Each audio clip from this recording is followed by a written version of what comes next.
where men can be men. So I want you to imagine something with me. Just stay with me for a second. This is the hook. This is the hook that will get you into watching the entire and listening to the entire rest of the podcast.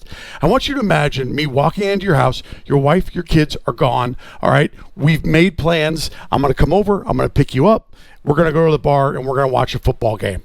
And as I walk into your bedroom, I get slapped in the face with the most pungent odor and say something to you like, Jesus, why does it smell like a freaking sourdough bakery in your freaking bedroom, right? And you look at me and you say, that's interesting. I just noticed an empty box of Monistat 7 in the garbage can, and clearly my wife has a bad yeast infection. And the two of you, we high-five each other and we go about our day. Like, can you imagine that happening? Can you imagine not getting upset about that or taking it personally or any of that stuff? Well, on today's episode, we are going to be talking about the uncanny ability to be able to answer questions that are ultimately a personal assault on you as an individual.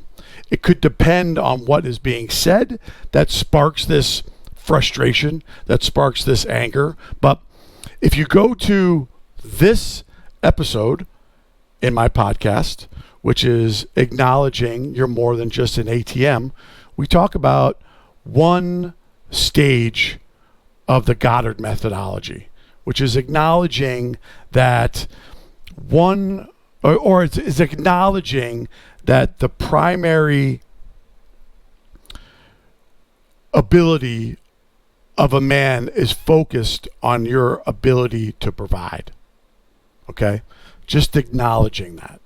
All right? The last episode that we did are the top 3 things you and your kids can do to confirm you're an epic dad. And you can watch that one right there, or there, or there, or there, or there. Okay? And the last thing that I gave you that will confirm to yourself and to your kids that you're an epic dad is teaching them how to ask questions. Okay?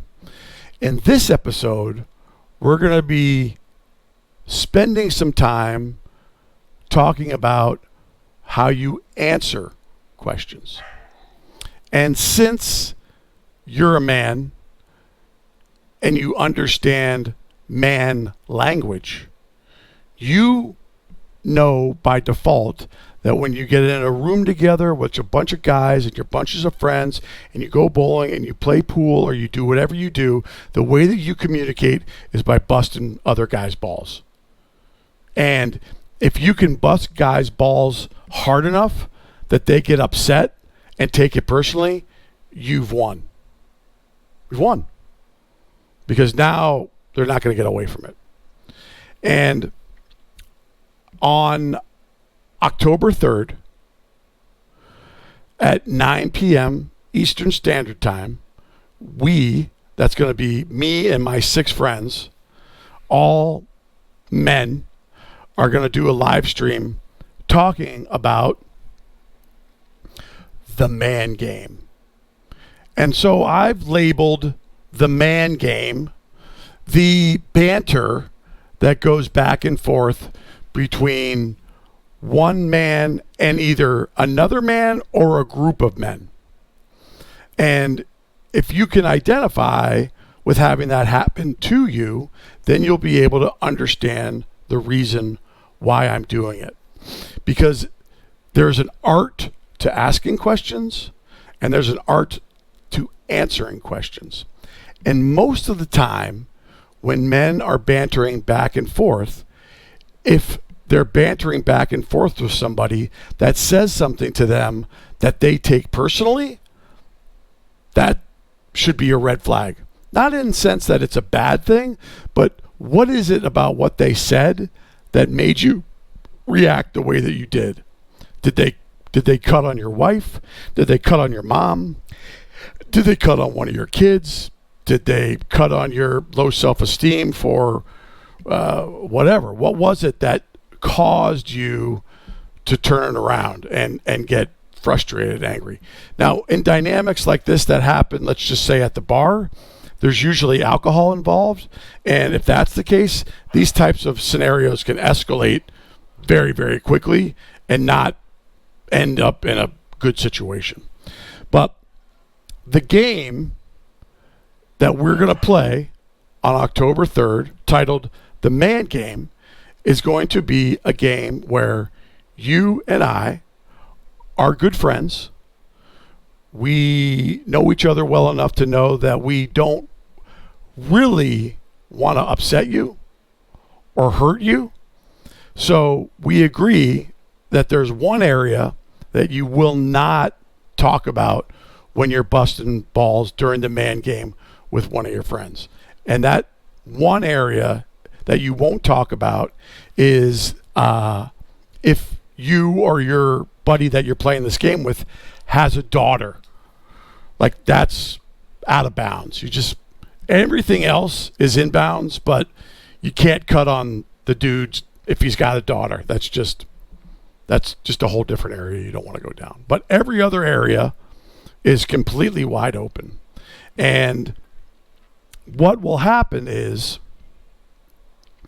because you're already used to experiencing what it's like to be in the back of a work truck where your job is landscaping and you're the new guy in the crew and you sit behind the driver because the driver's tall, the seat goes back all the way, you're the low man on the totem pole, right? You don't talk, you don't order anything that somebody else doesn't order, all right? And that's where you go.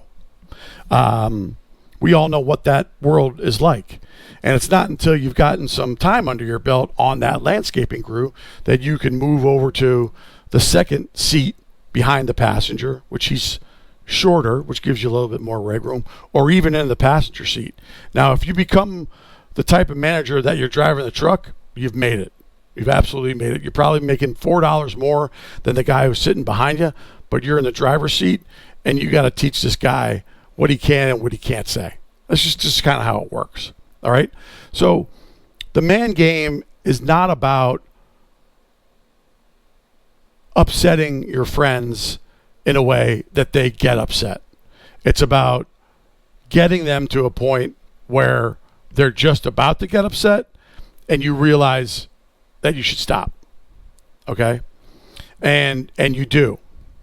But you can also play the game where the first person who takes whatever comment is being said personally loses.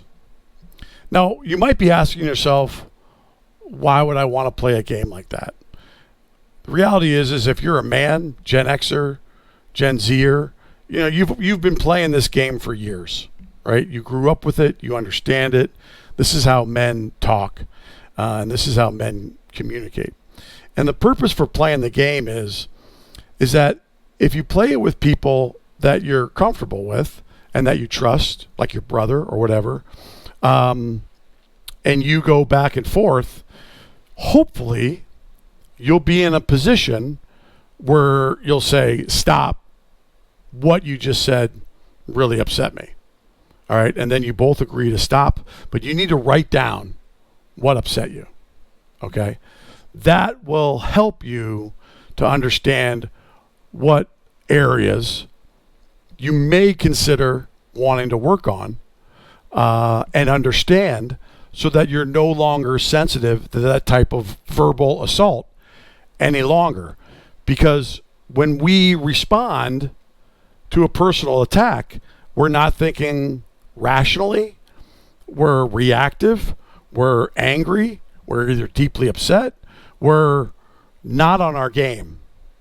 And you want to get to a place where no matter who you connect with, whether it be your wife, whether it be a business partner, whether it be a complete stranger, that you are able to hear what they're saying to you without taking any of what they're saying to you personally. you'll be in a much stronger position, and the comments will roll off your back like water off a duck. And I know you've seen examples of people like this. And the examples that come to mind for me out of the gate are Ted Cruz. You know, he's the Texas senator, maybe in the House of Representatives. I can't remember, but he's a career politician. And he never takes any comments personally. And he's able to sidestep them or to ignore them, or worst case scenario, is just lie about it. You know, another one that's really good at this is Nancy Pelosi. She is a pro at doing this kind of stuff. So if you can be the type of person where you are going to get assaulted by all of the types of questions that will be asked of you in front of the media, then you'll be prepared for a lot of stuff that isn't public, that is private, and you'll be able to better understand how to appropriately handle that situation. And I want nothing more for you while you play this game with someone that you care about and you like, that you learn those areas of sensitivity or the areas that are boils for you, right? That, like, they're blisters, they hurt. Because, like I said before, what if there are areas and you choose to ignore them for whatever reason? What I can tell you is, based on my experience, is that what you don't work on now, you will work on later. And if you keep your emotions bottled up inside and refuse not to look at them, then you'll just keep getting worse. And I don't think that's a place where any of us want to be. My point behind the purpose of the man game is that if you can get to a place where you believe that you're 95% covered with the type of verbal armor that you need not to take anything personally, then you'll be in a position of safety. Let's call it that. You'll be in a neutral position, and you'll be able to answer questions that are being asked of you in a clear and concise way, without overreacting, without getting angry, and without getting upset. Now, if you're a person who is eager to become accountable for either actions they were a part of but not responsible for, or for actions that you have committed against people that you care about or other family members, that is a level of personal accountability that I am all about. As a matter of fact, on the website, thein-betweenman.com, there is a methodology that I put together called the Goddard methodology. And it's focused on 3 areas. The primary area of the methodology is focused around the traditional male value system, and how the male value system today primarily values a man's ability to provide. Okay? And it belittles or diminishes any work that has to do with emotional improvement, emotional accountability, or even spiritual substance. All right? So acknowledging that that is there is stage 1. The next stage is, do you question whether or not the things that you just acknowledged are true? And how do you know if they're true or not? Well, you need to ask more questions. Okay? So if you're in a position where you're not willing to hear the truth about the answers to those questions, you'll be less likely to want to move forward, and you'll become stagnant and toxic. If you are no longer questioning and have accepted that these dynamics are true, then you're willing to do two things. Look at the situation for what it is and accept it, but then refuse to take accountability for it ever happening to you. Okay? So you've acknowledged, you've questioned, and you've accepted the reality that the traditional male value system in most areas lacks emotional and or spiritual substance, but you refuse to admit that it could happen to you and what that process looks like. The other option is accepting that and being willing to move forward and uncover what it is that you're sensitive about. And you can do that with me as your coach. We'll go through it together. It's a very dynamic and personal coaching dynamic that we work together to help you get to that point where you can accept that there are aspects about your past, your present, your whatever it happens to be that you are willing to look at. And let me just share one other point before I let you go.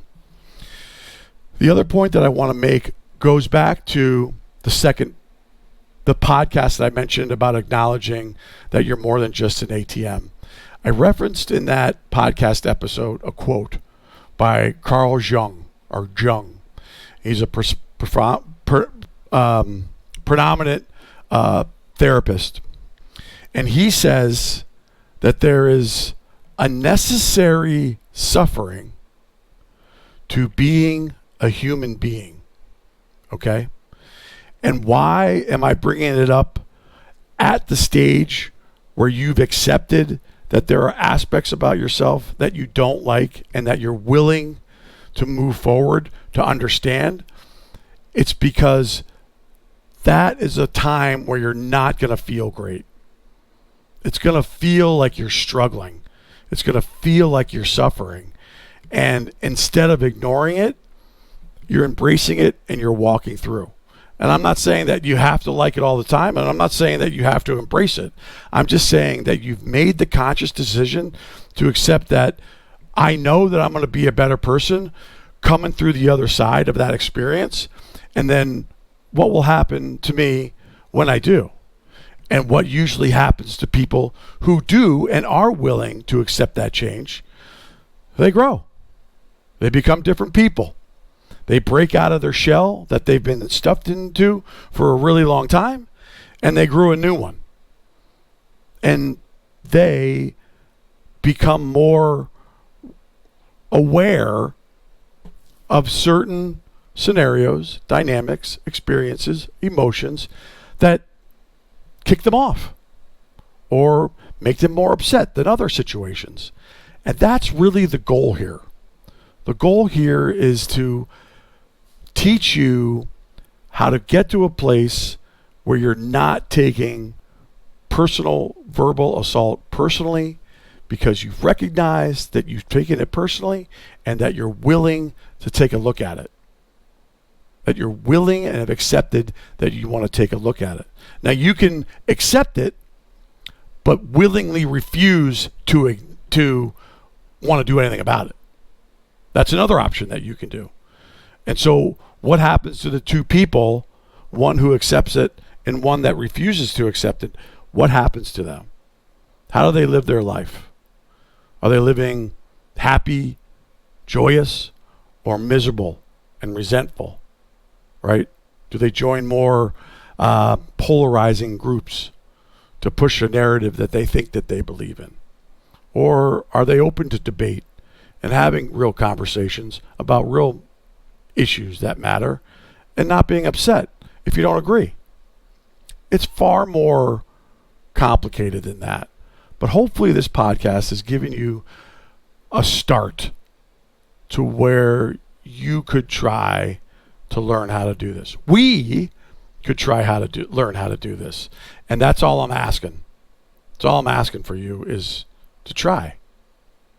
Because there is a necessary suffering that happens to being a man. And if you refuse to do it, you're staying in a shell, a lobster shell that you've grown out of, but you haven't broken free out of. And every movement and every turn that you make, you're agitated, you're frustrated, you're angry, you're pissed off, you're sore, you're blistered, and you're holding on to that fucking old lobster shell because that's all you know. If you let go of the shell and it comes off you, another one's going to grow. It's not going to happen overnight. But relatively quickly, you build up another set of armor that confirms that you're a different guy than you were before you started. So why wouldn't you want to do that? I think you would. Do me a favor, consider subscribing to the YouTube channel. We have our live on October 3rd at 9 p.m. Eastern time. And tonight, I am also going to be on Carrie Hamilton's Bottoms Up podcast. We've been talking these last couple weeks about getting on her podcast, and I am going to share my story of, grief and trauma and alcoholism and addiction and sobriety and personal experience with all of you, including her. So please consider joining. I love you. And dinner has been served. Do me a favor. Do yourself a favor. I'll see you in there. See you on the next one.